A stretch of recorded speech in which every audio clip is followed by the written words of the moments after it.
Tēnā koutou Auckland Live. My name's Catherine Trezona from Altogether Autism, and I'm delighted to be sharing some tips to support you with your upcoming relaxed performance of Room on the Broom. My colleague and I, Joanne Lawless, were with your team a couple of weeks ago where we delivered this training live for Auckland Live, and now this is my opportunity to share the tips that we shared with your team so that you can have the benefit of this training as well. A little bit about who I am and who we are. I am National Manager for Altogether Autism, and Altogether Autism is an organisation that provides trusted information about autism for anybody at all living in Aotearoa, New Zealand, which includes professionals such as yourselves in your role at Auckland Live. We are supported by a fantastic team of researchers and information officers. We have autistic adults and family and whānau who also provide us with trusted information. So the strategies that we're sharing with you today have been informed by parents of autistic people and autistic adults, giving us some advice around what really makes a relaxed performance for them. Just as the first takeaway for you, you can contact us at any time for information about anything at all, but if you'd like more information after this presentation, you can contact us by going onto our website and asking for information. You can phone us on our 0800 number, 0800 273 463, and you can also contact us by clicking on this little orange icon, which is our live chat. And if you contact us there within working hours, our live chat agent will be able to talk to you and give you information in a very speedy live way. So big picture is anything you want to know about autism, contact us. This is a free service. For a complex request, we ask for between 5 and 10 days to get back to you, but for simple things or anything through live chat, we can get that answer to you fairly promptly. So that's part of what we do. We also run training. We are training experts in the autism space, and that's why Auckland Live have invited us to come and work with you to prepare for your relaxed performance. And I understand your first performance will be Room on the Broom, coming up very shortly. So let's get underway. For a starting point, I thought it might be helpful for you just to have a bit of a foundation around what autism is. It's highly likely that you know people who are on the autism spectrum, that you may have worked with people, or you may yourself be on the autism spectrum. This is just a nice little short video that covers off the key things around what autism is. So let's have a look at that.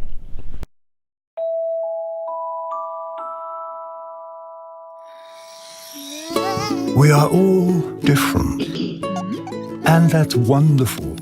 Some differences are easy to see. Height, hairstyle, gender, eye color, and so on. Other differences can't be seen. Our favorite foods, fears, or special skills. Interestingly, the way we see the world is also different. For instance, what do you see in this drawing? Most people see a duck, but some of you might have seen a rabbit. Whichever you saw, you are correct. This is just a trick drawing to show you that all brains work differently. The brain is your body's computer. It works differently for all of us and controls how you learn. That's why we are all good at different things. How you feel, which is why we all feel different emotions, and how you communicate. Sometimes the brain is connected in such a way it affects the senses and how we perceive and read situations and interactions. This is known as autism. Many people have autism, so it's likely you already know someone who is autistic. And for this reason, it's useful to know a little bit about autism. The special wiring inside an autistic brain can sometimes make the person good at tasks we may find difficult, such as mathematics, drawing, or music. It can also do the opposite, and activities we find too easy are incredibly difficult to them, such as making friends. The The senses constantly send information to your brain about your surroundings and other people. However, when a person's brain and its senses don't communicate well, the brain can become overwhelmed and confused, affecting how they see the world. Picture yourself walking down the street.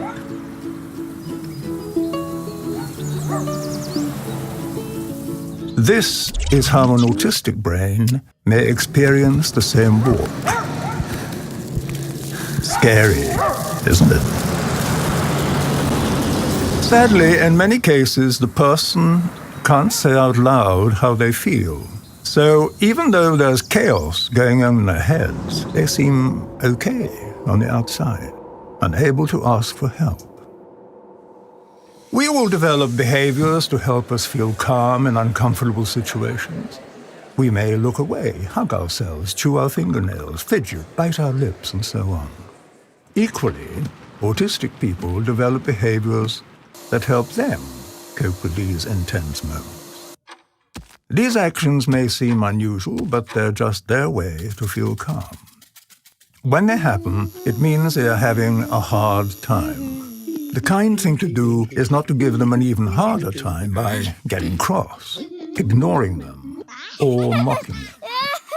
Remember, just because a PlayStation can't read an Xbox game, it doesn't mean it's broken. People with autism need friends who are willing to take the time to know them. With good communication and plenty of patience, everyone would be better off. People with autism are not ill or broken. They simply have a unique view of the world.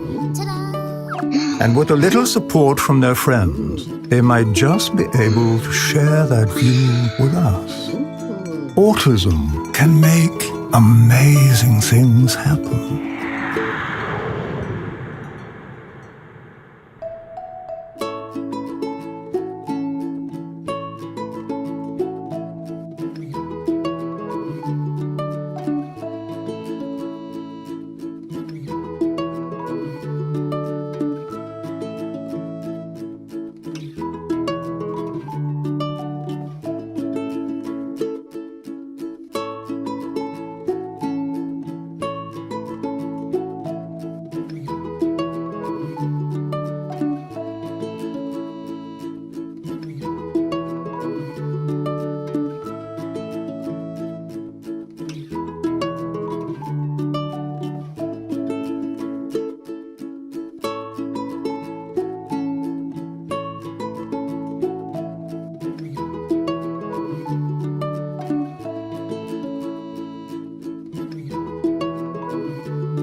So what did you think of that video? We really like it because it's showing that autism is a difference rather than a disorder. The medical term for autism is autism spectrum disorder. So 3 pretty heavy words.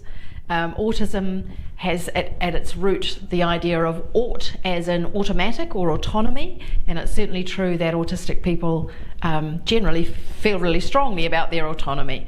The second word, spectrum. What do we think a spectrum is? It's something that has a range, doesn't it? So somebody might be at one end of the spectrum, and the language that is sometimes used there is high-functioning autism, which suggests that that person actually is okay and probably doesn't need any support to come to a relaxed performance. That is actually not the case. If somebody is autistic, they need support in a whole lot of ways, and we'll talk about that more specifically shortly. So if we've got a spectrum, we've got somebody here, we might say that they are autistic without an intellectual disability. So that might be the best way of describing someone at that end of the spectrum. If we work our way down to the other end of the spectrum, that's where you might see people who perhaps don't have spoken language. They will have an intellectual disability. They will look autistic. That will be more obvious. So that gives us the idea of the spectrum. Then we've got that word disorder. And I don't know about you, but that word disorder I think is unnecessary. It's very hard to put a positive spin on disorder, and there are so many things that are positive about being autistic. So we don't generally talk about autism spectrum disorder very much at all. It's a medical clinical term. We do talk about autistic people. A lot of adults like to be identified as being autistic. It's part of their identity. It's not a offensive label. They're very comfortable with being described as being autistic. On the other hand, you might find that there are parents who aren't so keen for you to describe their child as autistic. They might prefer you to say that their son or daughter is on the spectrum, or they are with autism. So that's another way of talking about autism. You might have heard people describe themselves as being an Aspie, or with Asperger syndrome, named after Hans Asperger, who developed an understanding of what autism is. So you might have seen how they expressed it nicely in the video, where they're talking about a PlayStation and an Xbox, two different operating systems. Just because a PlayStation can't read an Xbox game doesn't mean the PlayStation's broken. It just means it's got a different operating system. So that's similar to the way an autistic person's brain is wired, and that's where we talk about neurodiversity. So an autistic person is neurodiverse, and they talk about us, if we're not autistic, as being neurotypical. So my brain, I'm not autistic, my brain is wired in a neurotypical way. I've got the standard version. An autistic brain is wired in a neurodiverse way. So difference, not disorder.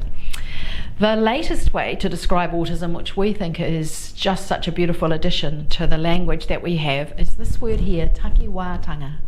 Takiwātanga, and that means in my or his or her own time and space. And that description of autism has been coined by Keri Opai, who is a linguist and from Taranaki, and he has come up with this way of describing autism. So think about autism spectrum disorder, sounds pretty heavy. Think about takiwātanga, in my or his or her own time and space. Allows a lot more freedom and fluidity for somebody to reach their milestones in their own way and time. Kia ora koutou e mātakitaki maina. Takiwātanga. So it means in his or her own time and space. I think that is a positive Māori Indigenous worldview aspect of autism. So I think it sums it up. A e I o u ta ki wa tanga. So, a bit of a heads up about language. It is something that the autistic community feels quite passionate about, so that's why we've covered this off, so you can be just sensitive to the way that the patrons to your theatre like to be described. But what exactly is autism? For anybody to be diagnosed with autism, whether they are at this autism without an intellectual disability end of the spectrum, or they are at the other end of the spectrum where they might be non-verbal with an intellectual disability, what they have in common is they will all have challenges in the way that they communicate. So for somebody at this end of the spectrum, it might be that they are a bit awkward around entering a conversation. It might be that they come across as seeming a bit rude or abrupt. Whereas somebody on this end of the spectrum, it might mean that they need a device to communicate. They might need to talk with an iPad, or they might have some visual supports. The second area that everybody with autism has in common is some challenges around the way they interact socially. So again, that might be social awkwardness, or it might be an absolute preference to not be socially involved much at all. There will be people coming to your relaxed performances who may never have been to the theatre before. One of our co-presenters that I mentioned at the beginning, Jo Lawless, she has two sons who are autistic, and one of her sons has never been to the theatre because the whole environment is just too challenging for him. So she is very much planning to come to your relaxed performance of Room on the Broom, which will be, to think about a 25-year-old man coming for the first time to the theatre. So think about, why has he not in the past, not through a lack of interest in performances, but through anxiety around the whole environment. So we're just going to make sure we give you some strategies so it's going to be a safe and enjoyable experience for people like him. So we've got communication, we've got interaction, and then the other thing that autistic people will all have in common as part of the diagnosis is something about their behaviour and their thinking is restricted and repetitive. That's the medical language for it. So you might have seen that with perhaps in the video we saw the little guy who was running his car back and forth. That was something that he was doing over and over again. It might be an absolute fascination with Lego. It might be knowing absolutely everything there is to know about dinosaurs, and that's that absolute special focus. So that's something that everybody with autism will have. They'll have something about their focus that in medical language is restricted and repetitive. Then you'll see the other point that's here, which is not essential for an autism diagnosis but is very common, is sensory sensitivities. So what do we mean by that? What are our senses? We've got the obvious ones. We've got sight, hearing, taste, touch. What have I missed? Sight, sound, hearing, taste, touch. And then we have two that are less known, and that one is balance, which is known as our vestibular sense, and then the other one, which is quite hard to describe, is our body awareness, knowing where our body is in space, which is called proprioception. And you might have seen people who maybe get a bit too up close and personal, and that's not because of anything except they're not quite sure where their body ends and your body begins. So that's to do with body awareness. And we're going to talk a bit more shortly around what the impact of those sensory sensitivities might be for the people coming to see your show. The last thing I'd like to say about the diagnostic criteria, you'll see there's a severity rating here. So the suggestion is with diagnosis to consider severity based on how much support somebody might need. So 1, 2, 3, 1 is somebody needs some support, level 2 substantial support, and level 3 requiring very substantial support. What does this mean for you at Auckland Live? It means you might have some people coming who you might not even know that they are autistic, but they are going to be so grateful for the strategies that you've put in place to make the environment more autism friendly. There might be some people there who will only be able to come if they have their parent or their carer with them, and they may need a lot more support. So the severity rating, one of the benefits of it in my mind is that it says wherever you are on the spectrum, if you're autistic, you require some support. The world is not designed in a way that is very friendly to autistic people, so it starts with the assumption that we should be making some accommodations, and that's what we're going to be talking with you about in the remainder of this training.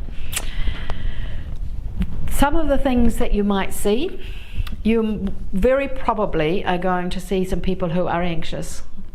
It's for a lot of autistic people, coming into an unknown environment leads to anxiety. So you're probably going to see some people who you think this is an enjoyable thing, they've come to the show, but even enjoyable things can be stressful for autistic people. So expect to see some anxiety, and that might mean when they come to buy their ticket that they seem a bit rude and abrupt, which will be just the anxiety driving that.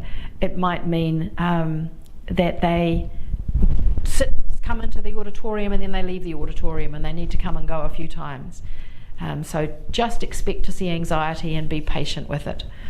You might see people who have some difficulty with the social cues.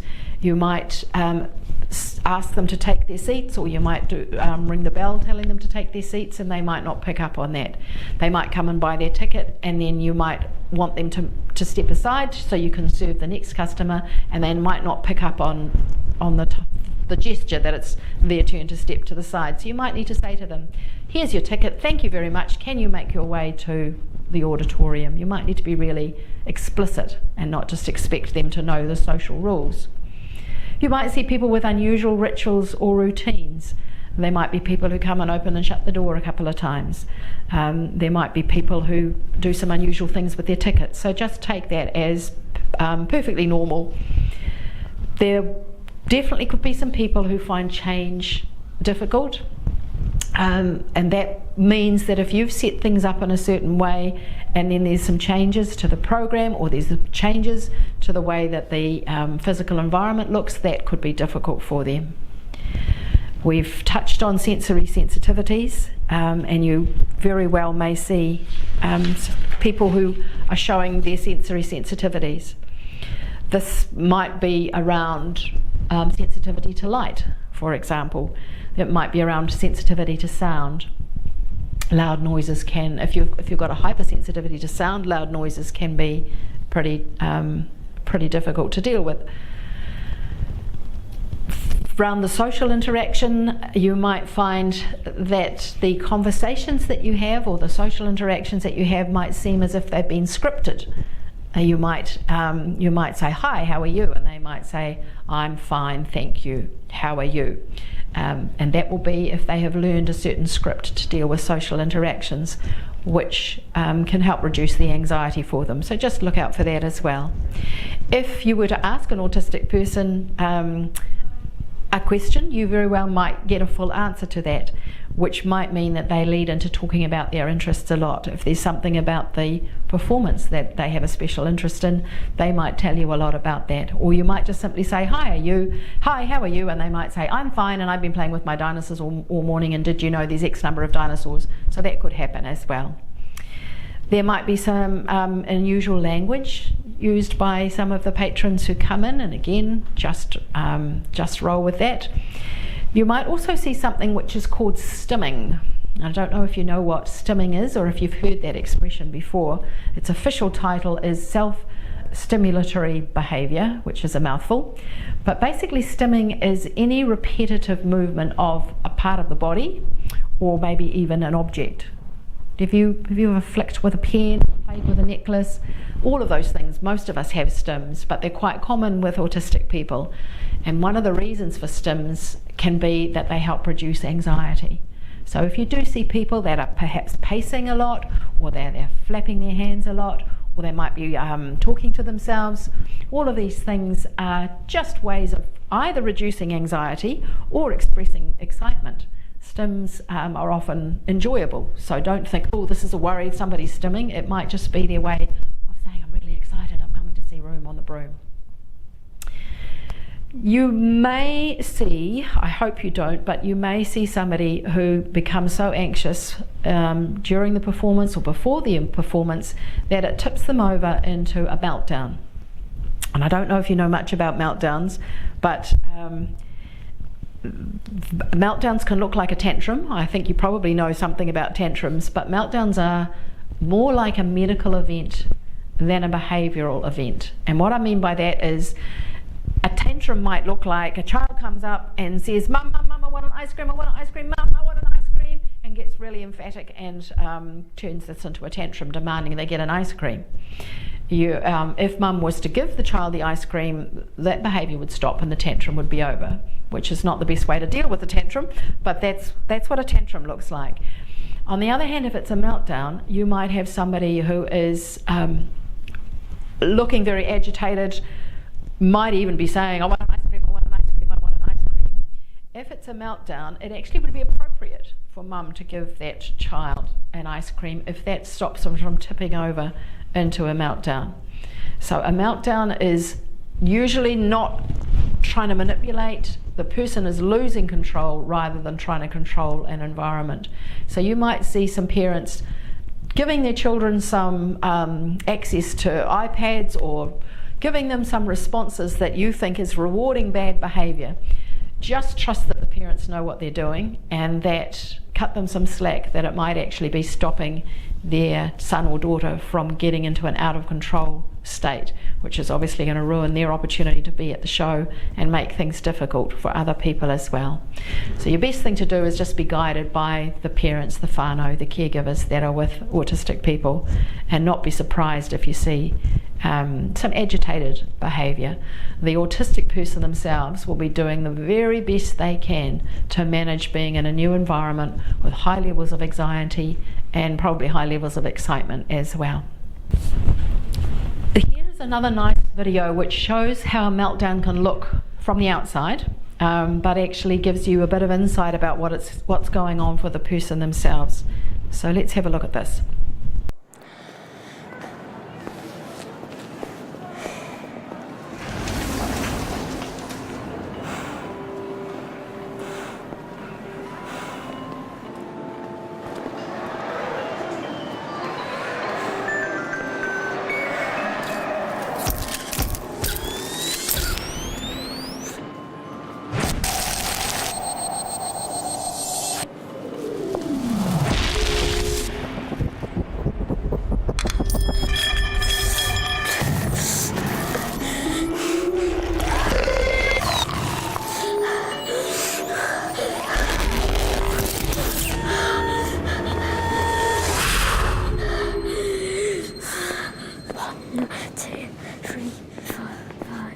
7, 8, 9. Take my hand.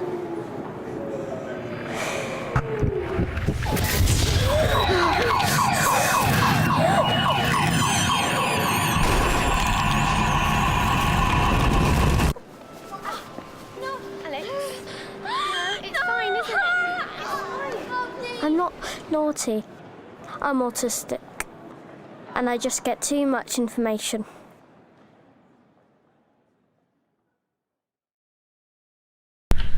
So I think that's a great video because it demonstrates we see a behaviour, we see a child looking like they're having what, a tantrum. If we were that supercilious woman that walks past looking so critical and so judgmental of this family, if we were in the mall and we saw a child behaving like that, or if we were at your theatre and you saw a child behaving like that, you might think, oh, parents these days, you know, they just don't know how to bring up their kids.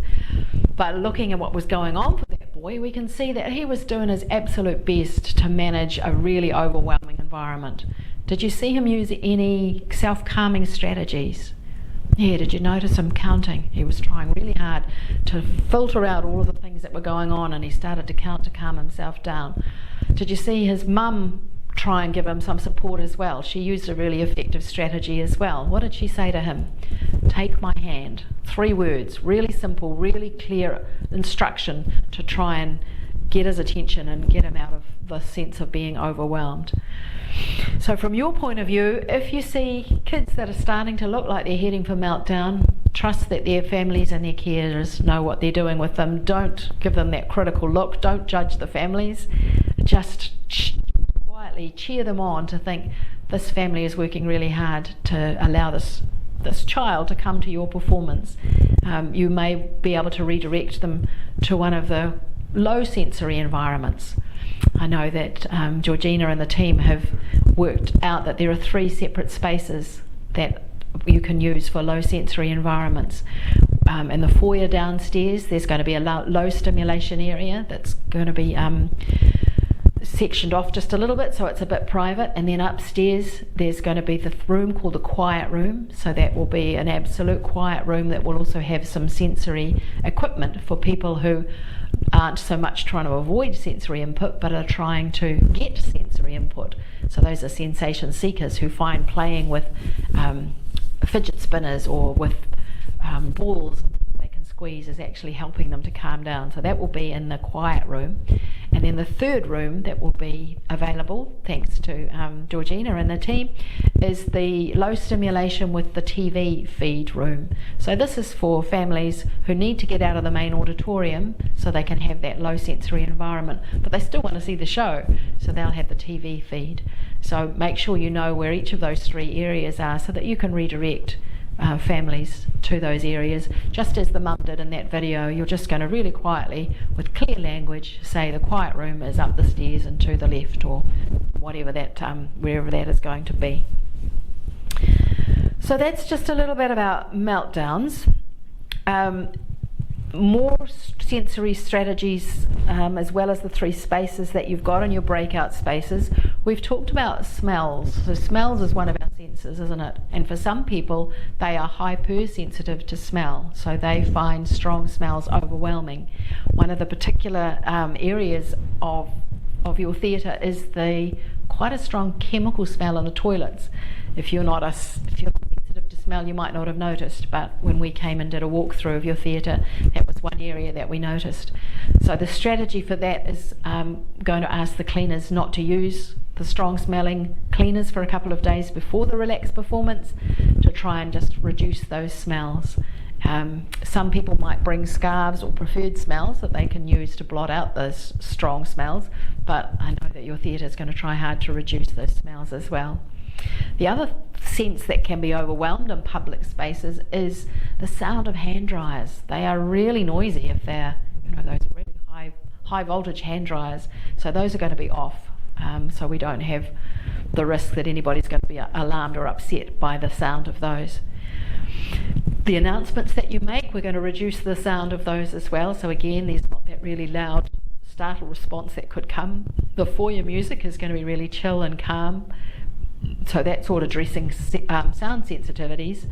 And another sensory strategy we've recommended is just to allow more movement in the theatre, that there might be people who want to come and go. They want to move in and then they perhaps want to move out just to get comfortable in the space and then find it difficult to sit in the room. The lights in the house are going to be not completely put out as well. It's going to be just low lighting so that people can see. So these are some of the practical things that we're recommending will make for a more relaxed performance. We've talked around stimming, haven't we? I said that was about repetitive body movements or movements of objects. It can also be repetitive noises or sounds. So there are some people who might have a click noise that they make in the back of their throats. They might hum. So you might hear some sounds as well as see some things as part of stimming. And remembering that's just about that person, what did I say before? Trying to reduce their anxiety, or it might be a way of expressing their excitement about being at the theatre. It might just be enjoyable for them. Or sometimes they might make a noise to blot out other noises that are distressing for them. So just take that as part of the landscape and being perfectly normal for this performance. A little bit of, I think we've covered off why people might stim, haven't we? Sensory stimulation, feeding those sensory needs, reducing other sensory input, coping mechanism for stress and anxiety, or a source of enjoyment. So a whole heap of reasons for stimming. We've touched a little bit about anxiety, and because anxiety is so common for autistic people, particularly coming into a new environment, let's just think a little bit more about it. The stats here are showing us that 75% of children and 50% of adults who are autistic experience intense anxiety. So you are going to get a mix of children and adults coming, but that's really high levels of anxiety, particularly for the children. And it can be caused by pleasurable events. The parents, the caregivers, the whānau will be preparing autistic people to be coming to Room on the Broom. They will have described what the show is about. You've provided a really good visual story about Room on the Broom. So they will have had the opportunity to read this. They'll know a little bit about the plot. The parents would have been talking to them about what the physical environment will look like. So it's possible that in trying to reduce the anxiety, the people coming might be getting more and more excited about it. So by the time they get here, they are going to have that high energy that comes from exciting events, but that can also cause anxiety as well. So just expect there to be quite a lot of agitation, even though it's a fun thing to do. Change or transitions is often a real anxiety-provoking situation for autistic people. And as I said, if you've got somebody who's never been to the theatre before, never been to Auckland Live before, never seen this show before, that's a lot of new stuff to be taking on board. So again, anxiety will be the norm, I think. Remember that social interaction is one of the core features of autism. So most autistic people find crowded spaces with lots of people really challenging. It's one of the reasons that they may not have been to the theatre before. So you may find people who prefer to be on the fringes of big groups, give people space to find their own way to get into their seats. Just be aware that a lot of people can be very challenging for autistic people. So lots of things to look for. What about some more strategies? Definitely your visual story that you have, that I think the producers of the Room on the Broom have put together. That's a really great idea. In this visual story, I hope you've seen it, there's photos of what your theatre looks like, so that when people arrive, they get an idea of what the Bruce Mason Centre looks like, so they can see for themselves what to expect. There could be some people who are looking at this and they'll expect the sun to be shining. I don't know if you can see that photo, but in this picture the sun is shining, and for some people they might think, well, it doesn't look like the right theatre because the sun isn't shining. So there could be all sorts of variations even with this the social story that you've prepared. We've recommended that the venue be open early so that there's time for people to come and just get comfortable with the space. We've recommended that the auditorium be open early and that people can come and sit down and then leave, go back out into the foyer, maybe go back up to the quiet room and then come back down, just till they get comfortable in that physical space.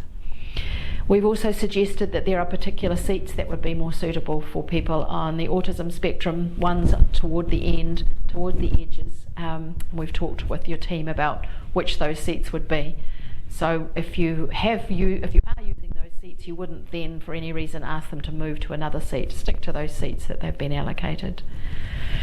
We talked about using countdown screens so that people can see how long they have before the performance starts. It's a fantastic idea to use visuals for people on the autism spectrum. Often the way that autistic brain is wired is visual information is more easy to process than verbal or spoken information. So a countdown screen where you see, okay, we've got 15 minutes until the show starts, counting down, that can give a wonderful sense of security to know, right, 15, 10, you know, we're getting close. That's a great idea. We've suggested that there's no rushing to the moving in and out of the auditorium. Just keep everything really calm, give people time. That's one of those takiwatanga strategies in their own time and space. Just no sense of urgency at all, just so people don't get anxious. We've suggested that a staff member give an explanation of the show, what to expect, where there might be loud noises. I think there's a dragon that comes in, just to prepare people so that they're ready for whatever happens as the show goes. And then of course we've talked about those breakout spaces that your team will make sure you know about. Those breakout spaces will have good visual signage on them, so it's really clear which of the rooms are which. There'll be signs showing the way so that they can see their way to those spaces. And I think your team are also going to have some visual support, some labelling on your uniform, which will invite people to know, to identify you, to know they can come to you to ask for questions. As I said, autistic people can find visuals more helpful than verbal, so if they can see, they might not even see your faces, but if they can see there's that sticker which says that's a safe person that I can talk to, that will be really helpful for them. You might remember at the beginning we talked about communication being one of those areas that autistic people have difficulties. So here's some strategies to help you with your communication.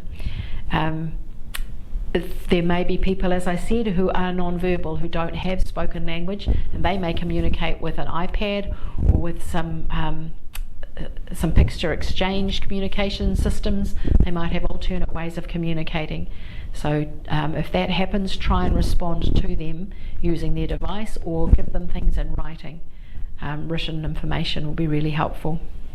We've noted here that a lot of autistic people, no matter where they are on the spectrum, it might be somebody who was autistic with no intellectual disability, but nonetheless they might need a longer time to process information that you're giving them.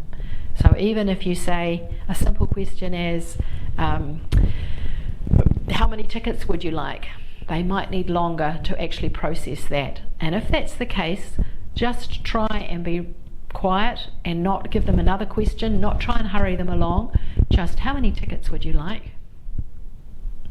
And then just be silent and let them process that. That's quite common with autistic people, so just be aware of that, differences in processing speed.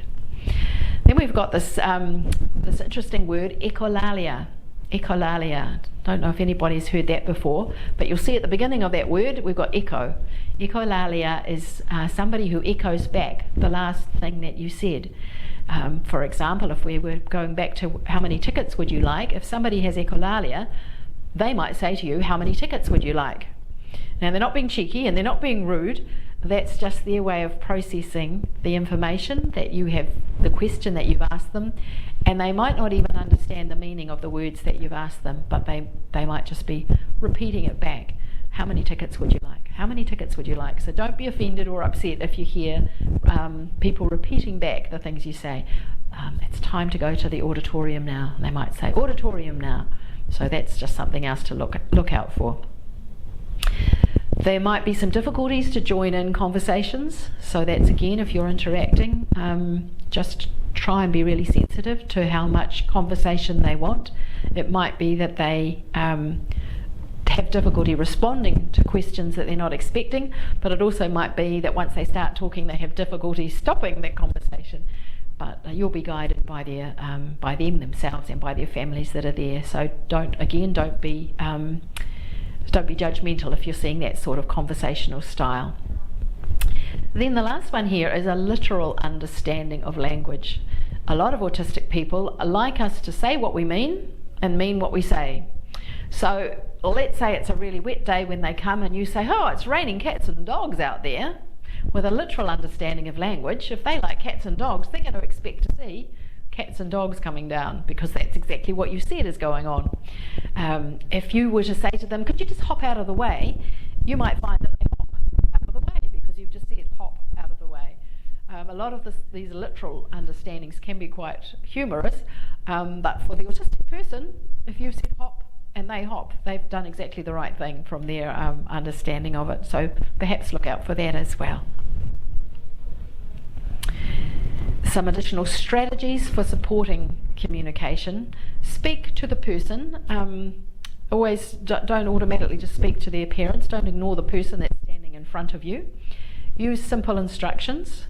As I said, for the quiet room, you might just say, well, the quiet room is up the stairs and to your left, and then hopefully you'll have a map as well. Or you might say, you can ask questions of anybody wearing our Auckland Live sticker, or it's time to go into the auditorium. Just keep simple instructions. Don't be offended if there's no reply. Perhaps one of the common misunderstandings when you meet autistic people is sometimes it looks as if they're rude because of these communication challenges, but it's not the case at all. They will be doing their absolute best to engage with you, to cope with the new environment, to get to the show. So just don't be offended no matter what happens. And as I've said, say what you mean and mean what you say. Just keep it clear and keep away from those ambiguous literal communication styles. So coming into the last of our strategies, if you can be patient and calm, this is probably not a good day to turn up to work with a hangover. This is a time for you to make sure you're well looked after and you've got absolute patience and you're going to be calm no matter what happens. This is your workplace, you're at home here, you know your way around. So you are very much being hosts for these people who are not going to be as secure as you are in this environment. Make sure that parents and family and whānau know about the breakout spaces so that they know they can take their children there if need be. When you're thinking about sensory needs, we haven't covered everything off today. We've talked about the 7 senses, which includes the balance and the proprioception. We also need to make sure we're not only we're protecting them from the things they're trying to avoid, but we're also meeting those sensory seekers. So that's where we do provide things that they can get sensory input from, which might mean they want to pace and they want to sit. As you settle into your work with the relaxed performance, think about other ways to decrease anxiety for children and for parents. The parents' anxiety is going to be high as well. If they've never been to a theatre performance before, their anxiety is going to be up there. They're going to think, is my child going to cope? Are we going to have a meltdown? Are they going to burst out and say things inappropriately? The parents will also be anxious, so your job is to keep everybody calm. And then at the end, to make it fun. Going to the theatre is fun. You are in the entertainment industry and it's an opportunity to have a real highlight for these children and their families and the holidays. So that's the end of our training for this. Remember that we would be absolutely delighted if you contacted us at any time to request information. If there's anything I've shared with you today that you'd like more information on, jump on live chat and contact us, or make a request through the website, or pick up the phone and talk to us. We'd be really happy to give you information about anything at all that we've talked about. And then after the performance, if there's things that have come up that you haven't understood, once again, feel free to contact us for more information. So congratulations Auckland Live for taking this opportunity to have a relaxed performance for Room on the Broom. We look forward to hearing how it goes. Ka kite.